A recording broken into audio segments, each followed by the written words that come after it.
Seiler 30-27 across the board.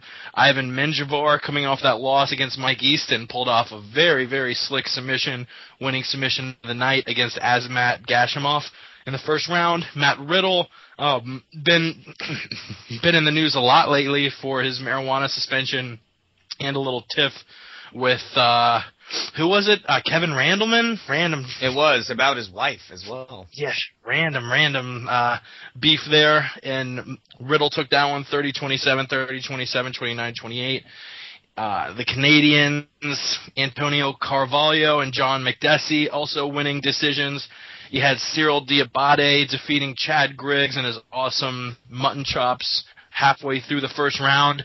And that gets us to the last fight on the prelim card, which was a disqualification. Those are always pretty controversial.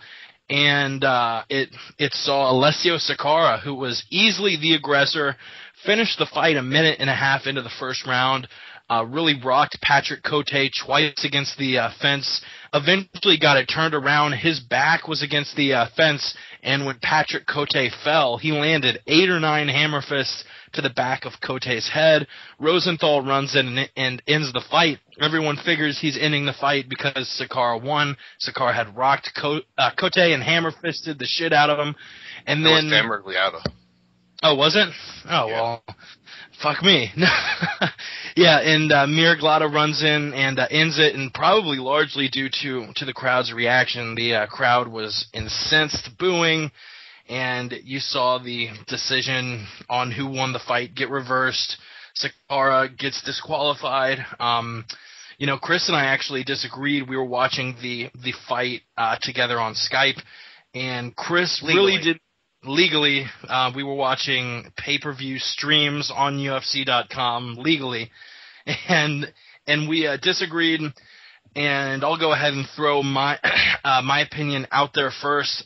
I think it was dumb as shit for Sakara to land. I mean, if you were to take a Sharpie and mark the exact center of Cote's head, it looks like that's where he was targeting for all eight hammer fists.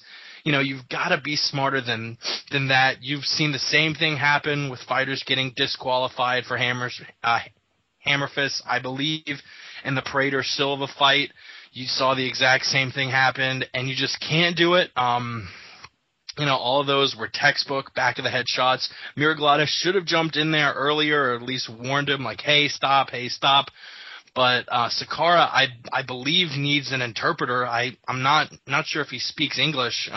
He's from Italy, so yeah, that was all around tricky.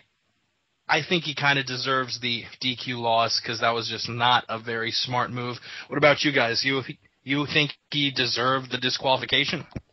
I have to say, Jake, I'm with you, mate. I mean, I don't care about the language barrier. Sakara's been fighting for how long? He's been in the UFC for how long? Regardless of the language barrier, the rules are the same for every fight that he's fought in. I think he got overzealous. I think he was an underdog going into that fight, and maybe he didn't think he was going to win himself. He caught him. Those elbows he landed were brilliant, and it's not very often we've seen Cote drop, but they rocked Cote, and he did drop. And I think he just got overzealous. But every one of those shots he landed was illegal. Do I think he would have won the fight without the shots? Yes, I do. I think the fight, if he'd have thrown shots properly to the side of the head or to the face, I think the fight would have been stopped anyway. Do I think, after throwing those shots, that he should have been DQ'd? Yes, I do, because he the rules are the rules. And I wanted Sakara to win. I picked Sakara to win in my picks. Even though he was the underdog, I just thought he'd be the more aggressive, and I was right. But he was like a headless chicken in there. And maybe he was a bit overzealous as well after his last fight, because of course in his last fight, he got annihilated by Brian Stan. So it was a big fight for him to come back, and it was a big opponent to beat Cote, in Canada. But yeah, I didn't want Sakara to lose like that, but Sakara was very, very stupid, and it was the right decision in my opinion.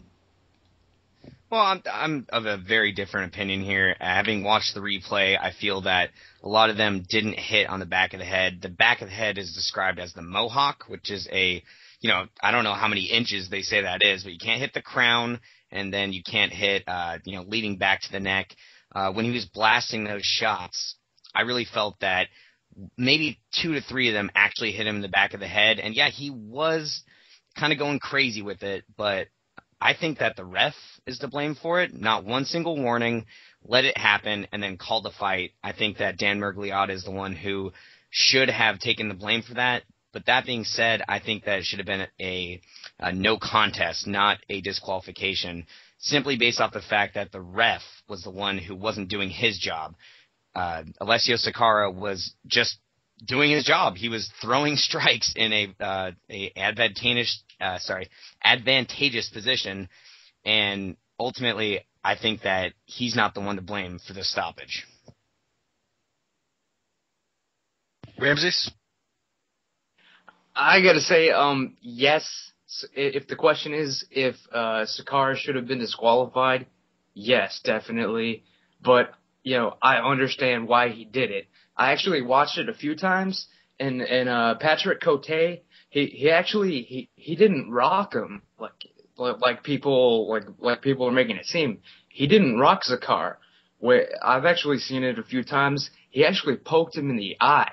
He didn't rock him at any point. And Sakara, he couldn't see shit. That's why he was covering up, and he was starting to get fucked up. So he went into desperation mode.